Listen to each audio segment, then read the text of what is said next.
now, first things first. They're big, they're loud, they make music out of traffic cones and drain pipes. I know that sounds bizarre, but they are the Lost and Found Orchestra.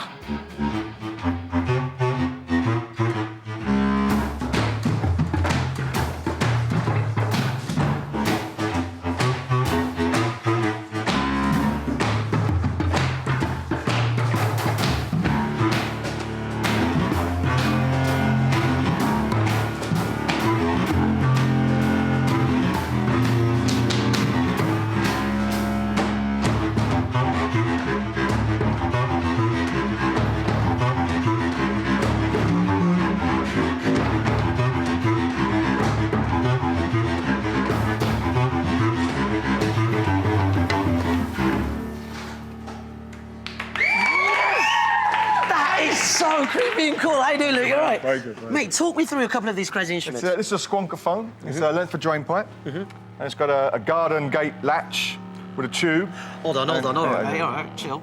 I like And that. if you cut the different length, you get different tones. OK. Nice. Now, what have you got here, then? And this is a Queaker, which Simi's going to show you. Talk me through the Queaker. OK, you've Simi. got a shopping trolley, OK. you've got your plastic barrel, and then you've got your plastic rod. Sure. The key to play this, wet the rod. Wet the rod. Interesting. OK, let's do it. So, here we go. Wet this rod. Here we go. All right, let's Ready? hear this. Let's hear this, baby. Ooh, that's strong. Do you mind if I wet the rod and give it a go? You wet the rod. All right, wet the rod. A couple of dips on the rod. There we go. Go for it. Go on. All the way. Use the whole rod. Right, then what are you doing? I'm not quite sure what this is. Tom? This is a plumpet, and it sounds like this. OK. Very nice. Plumpet as in trumpets? Yeah. What's it made up of? Some plumbing pipe, a traffic cone, and a hospital IV drip stand. A hospital IV drip stand? That's for mobility, so it can... Naturally, I've always thought you'd put those on an instrument. You've got some random things involved in your instruments. Random people as well. You said it. Do you just, like, walk around, see things and think, oh, I could make a noise with that? Or how do you find the bits of the instruments? Well, I go to garden centres and pick out, just see what there is there. I look around, collect flower pots and stuff. Do you really? Yeah, flower pots are actually really nice. They make a lovely sound. So I spend a lot of time. Look out for this guy in nearest garden centre. Right, here goes. Pardon me, Helen. Sounds like a dodgy horn, doesn't it? Try again. Do you know what? It's not as easy as it looks, so well done to you lot. Well, brilliant. Well, at the moment, there are actually 12 of you. But how many people are in the orchestra? We've got about 35 in the orchestra, and all playing different instruments, all homemade instruments. And then we've got a choir of about 40 people. Fantastic. And it's a huge production. OK, well, I think here is the whole orchestra in action. Let's take a look.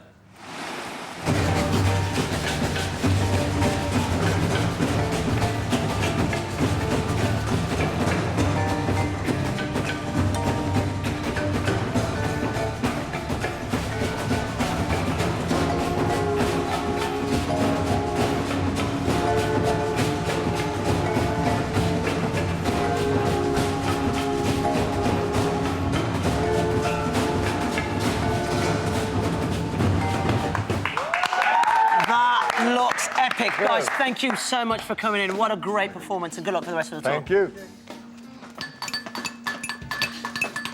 Not quite the same, is it? Well, speak for yourself. No, right, this year we are on a mission. Andy visited Fuzi, who lives in South Africa. How you doing, Andy? Go on, just come in. Yeah, cool. At 13, Fuzi lives on his own. His parents have died, and his older brothers and sisters live 300 miles away. Is this where you do all the cooking? No? You do all the cooking there? I'm doing the cooking here. OK. Yes. And you wash all these pots and pans? Yeah. Good boy, man. Yes. Do you know what? This is cleaner than my place.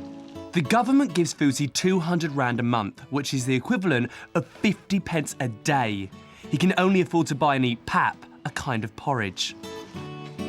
Every day I wake up, I eat pap. Every time I eat pap. A food box like this will provide Fuzi with a balanced diet for 2 weeks. With your support and by working with our friends at Save the Children, we'll be able to help children like Fuzi who have to cope on their own. Here in the UK, lots of children go to breakfast clubs because their parents work and can't always stay around in the mornings. Mum, there's no cereal again! Can't you just get some toast, Abby? That's all good as well. Michael! I'm sorry, love. Get something on the way? This is the story of one girl. We've called her Abby. She often arrived at school hungry and unable to concentrate on her exams. Apple pie. My favourite. Yummy.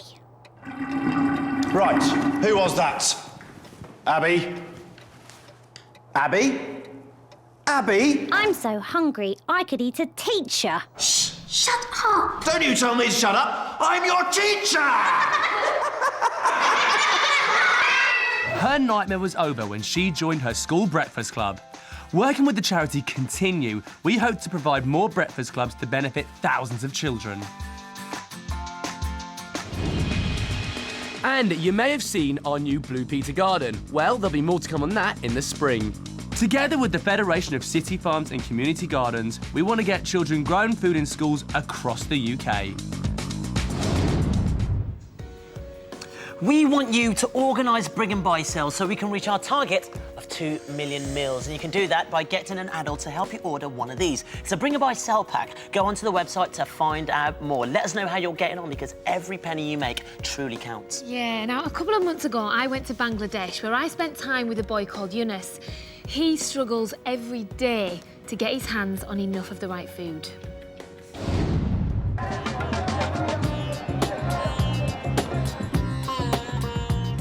Bangladesh in South Asia, home to 140 million people. This is Dhaka, the capital. The place is absolutely packed. The sights and the smells here are quite unbelievable. People are just going about their business, but it's absolute chaos. The rickshaws galore, and a market's full of all kinds of fruit and veg. This place is so bright and colourful. There's limes, pomegranates. Check out these tiny apples. I could have that in one bite. Bangladesh is definitely one of the most vibrant countries I've ever visited, but it's also one of the poorest.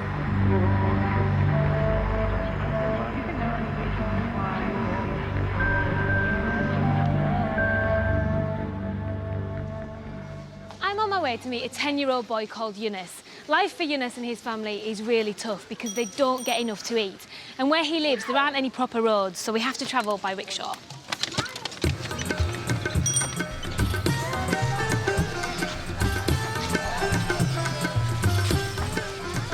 Whoa! I knew that was going to get a little bit bumpy. I've never been anywhere like this before. All the houses are really small and just made of these sort of corrugated iron.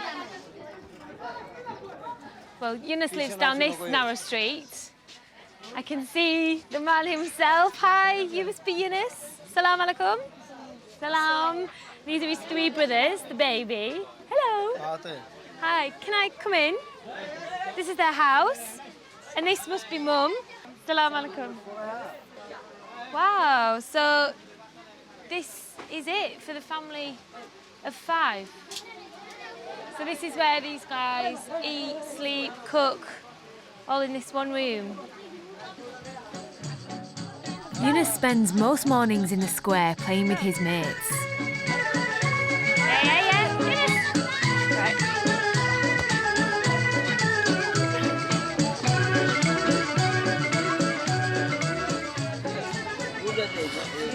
Yunus and his brother love playing football, but because they don't get enough to eat, they get tired really quickly, and they sometimes have to sit out of games.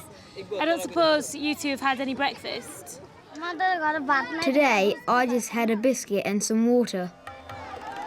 There is food available in the market, but like many here, Yunus's family just can't afford to buy it. I eat rice or potato mash once a day. Sometimes my mum collects bits of vegetables which have fallen on the market floor and cooks them for us. But often I am so hungry my belly hurts and I get headaches and fever. Eunice's mum is too ill to work. She's got a disease called tuberculosis, and because she doesn't get the right food, it's even more difficult for her to fight the illness.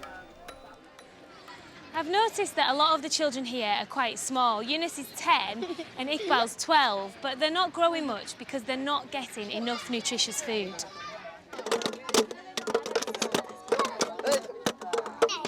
I couldn't understand why these two are so desperate to hang on to empty water bottles, but what I didn't realise is they can actually sell them for money. About 50 bottles will make Eunice and his brother 4 or 5 pence, and they then use that money to buy food for the family. It takes me about 2 days to collect 20 bottles. I sell them, and with the money I buy a few biscuits.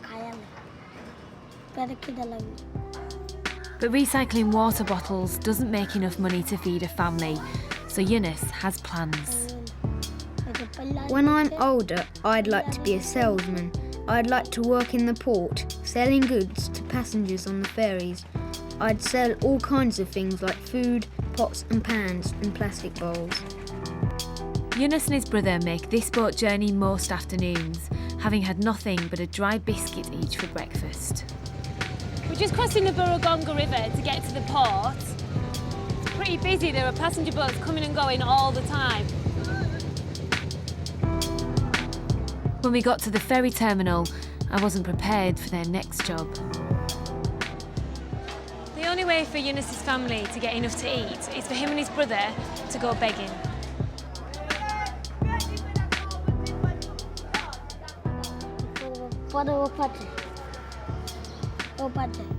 I go along the port asking people for food and money. I can get about 10 pence a day. That's just not a childhood. They should be at school, not begging for food and money in order to survive.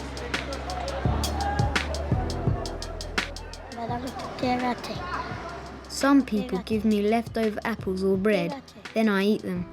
The money I earn, I give most of it to my mother so she can buy food. Back at home, Eunice's mum was preparing the family's only meal of the day, rice and mashed potato. Should I have Joe? Should I help? It is? I guess that's because we can't put the potato on the floor, so I've got to do it like this. What do you think, Eunice? It's good? I think he's just being polite.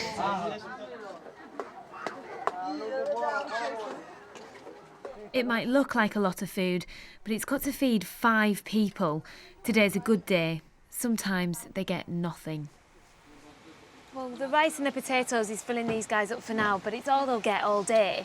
And they have the same meal day after day after day. It's just carbohydrate. They're not getting any protein, any vitamins, because they don't have meat or fresh fruit and vegetables. Any child growing up needs a healthy, balanced diet, and these guys just aren't getting it.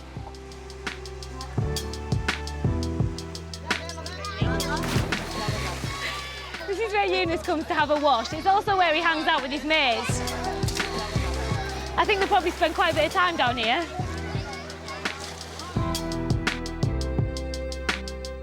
It's amazed me how cheerful Eunice and his family are, considering how very little they have. Having to beg and scavenge for a few scraps just to survive isn't acceptable. Together with the charity Save the Children, we want to change that. Through Mission Nutrition, we hope to provide enough food for this family to live a healthy life. If you raise money, children like Eunice and his brothers will get more food to eat. For instance, Emma held a bring and buy sale with her brothers. Lots of their neighbours got involved and donated things. They raised £58. Now that's almost enough to buy a food parcel for a family in Bangladesh, and that food parcel would feed a family for a whole month. Wow, fantastic stuff. OK, now over the last few weeks, we've been adding a twist to a favourite family recipe. A few weeks ago, Helen added a twist to her grandma's fly pie. Basically, she added cranberries and mincemeat to give it that Christmassy feel. And then last week, Mr. Levi Roots, the guy from Dragon's Den, he came in to add a twist to my mum's jollof rice by adding some pumpkin and some chilli. Right, he's been going on and saying, I haven't had a go. But Joel, who have you got in the kitchen? Right, he's a luminary of daytime television, and you may have seen him on Ready, Steady, Cook. Please put your hands together for Phil Vickery. Phil. Joe, nice hat. It's run the wrong way. Oh, whatever. Yeah. It's not. Now, you're going to be putting a twist on my mum's famous macaroni cheese. Now, here's my mum. Look, she's a sweet woman, isn't she? Lovely. She's gorgeous, isn't she? She is lovely. She used to put tomatoes in hers. Does she? Yeah, and what's your twist going to be? My twist is basil. Yeah? And nutmeg, ground nutmeg. Right, macaroni cheese? Yeah. The nutmeg will bring out the flavour of the cheese perfectly. It sounds crazy, but I trust you. Trust me, all the way. Now, what are the ingredients that right, you're going to be so using? over here we've got cheese, strong cheddar cheese, onion, macaroni, flour and butter, which is the roux. The roux. Which we'll come on to it later.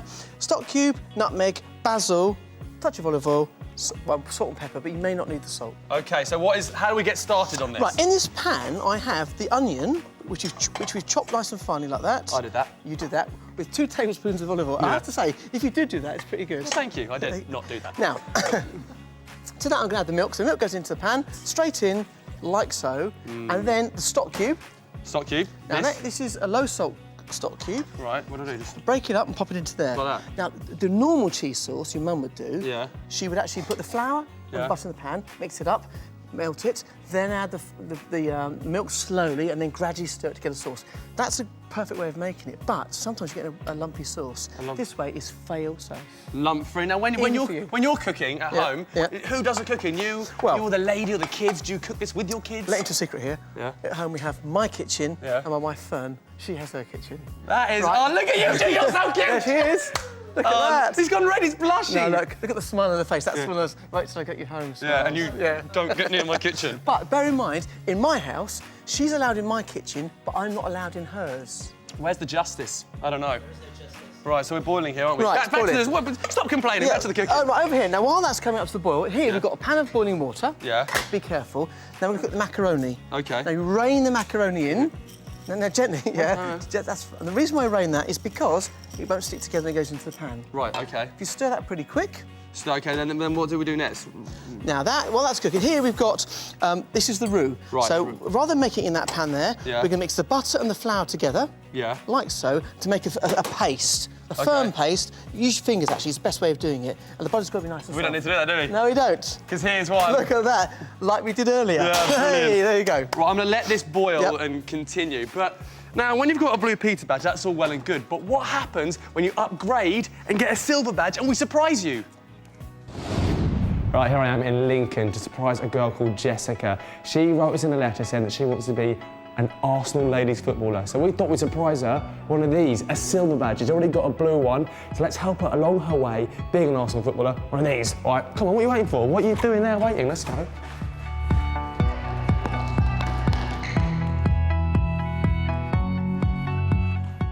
Oh, hello, guys. I'm just here to do some training. Can we all just gather around quickly? That'd be brilliant. Right now, where's Jessica? Jessica, I've heard about you. Now, you wanna play for Arsenal ladies one day, don't you? Come up here for a second. My name's Joel from Blue Peter. Hello. Now, you sent us in a letter saying that you want to play for Arsenal ladies. We want to inspire you a bit and give you one of these very special things, a silver badge. So everybody give Jessica a round of applause, because she's on Blue Peter. How's it get through there? We're going to put it through there, like that. Well done. You're a winner. I was really pleased to see him because, I really wanted to meet a Blue Peter presenter. I've always really wanted to get a silver Blue Peter badge. I'm a Gunners fan as well, so well done. But hey, to get a silver badge, all you need to do is something different. Nice one.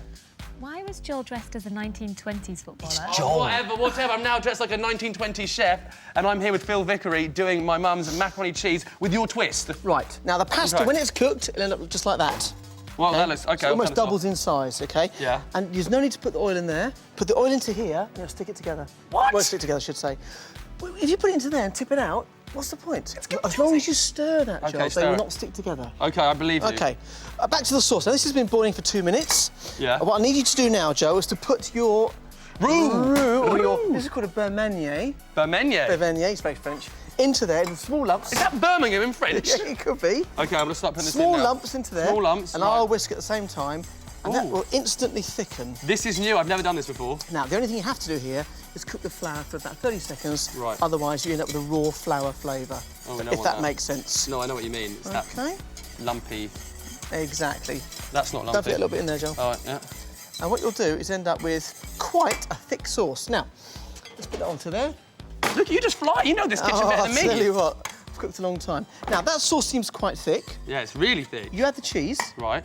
OK. And you'll find that will just let itself, what we call let itself down, which means the cheese will melt and it goes slightly runnier again. Look at that. That is really amazing, actually. I didn't know they did that. Turn that off. Oh. OK, don't worry, everybody. It's live television. We're crazy. Don't use that one. We're not going to use the spoon, though. Right. Macaroni into there. You're not going to chuck the macaroni No, on the into floor, are there. you? Oh, no, we made a mistake. Don't worry, into there, like that. Yeah. That's fine. Actually, this is even better because I can stir it in there like that. Lovely. Like that. This is where you add my twist. Right. And that is a little pinch of nutmeg. OK, shall I do it? Yeah. How many? Go on, keep going, I'll tell you when. One, two. Perfect. Yeah. And finally, a bit of chopped basil. And literally just break that up. I'm still stirring. Yeah, you carry on. It's small pieces. Will you chuck it in there? Yep, I'll chuck in there for you. Look at that. Look how it's thickened up really nice. beautifully. Look at And then in here again? Into there. And then with the rest of the cheese, Joel. My mum is going to love this. I think she actually might use this twist. Right, cheese on top. Oh, this cheese on top here? This is the most important point. Yeah. A nice crunchy topping when you pop back in the oven. OK, let's get my oven gloves on. You get your oven gloves on. And actually, we've got one which we've been baking for quite some time. And there it is. Look how nice that's looking. You get that out of there. Oh, look, Helen, you're going to come over and try some? It smells Spoons there, Helen. good. I know Helen doesn't like cheese. I'm hoping she'll be Not really. Oh, look at that. Look at that crunchy I top. don't normally eat cheese, but I'll do it for you because you've worked hard. I'm starving. No lunch. You missed it. Right, if you want to find out how to make this and other recipes, just visit the Blue Peter website. That's good. Like it's your cheesy. macaroni cheese, Joel. It's only your mum.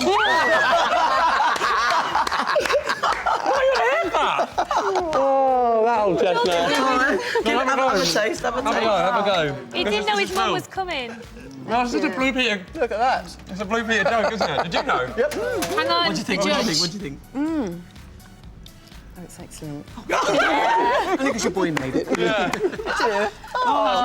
That's it, he has to do it all the time, doesn't he? You can make it for me now. No, that's not happening. Well, we know that lots of you have been enjoying the other recipes that we've made as well, because a couple of you made the fly pie that Joel and I made. We've had a few pictures sent in. There's Sarah cooking away there, working hard. And Alice made one as well. She cut a Christmas tree out of the top of her pie. Very fancy, Alice. Good work, OK. Now, Helen also sent us in a recipe for her lemon curd. Head over to the website to see it as well. Nice one.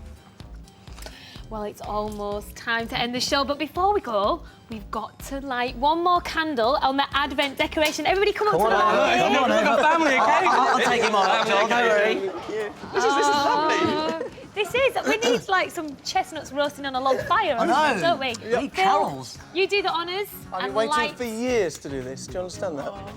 Oh, that's good work. second. There it is. Look Oh, at that. nice one. Fantastic. Oh, thank you for coming in. Thank you very much. Thank you so much. Thank you. Thank you so much. everybody. And next time on Blue Peter, what are Wallace and Gromit doing this Christmas? I find out.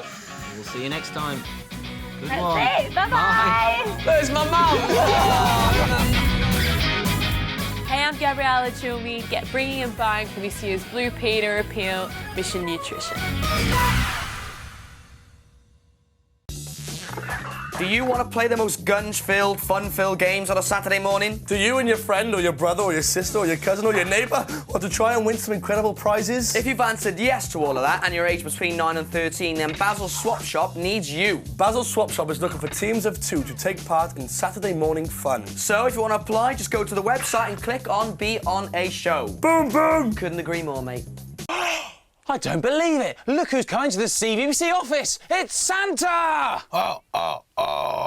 So, Santa, the big question. How do you visit all those houses in one night? Oh, well, that explains everything. I'm sure the boys and girls at home will be very pleased to know that. Ed and Out Show, weekday afternoons on the CBBC channel. All the best bits of Christmas. No, leave the beard on till they've gone. I think we got away with it.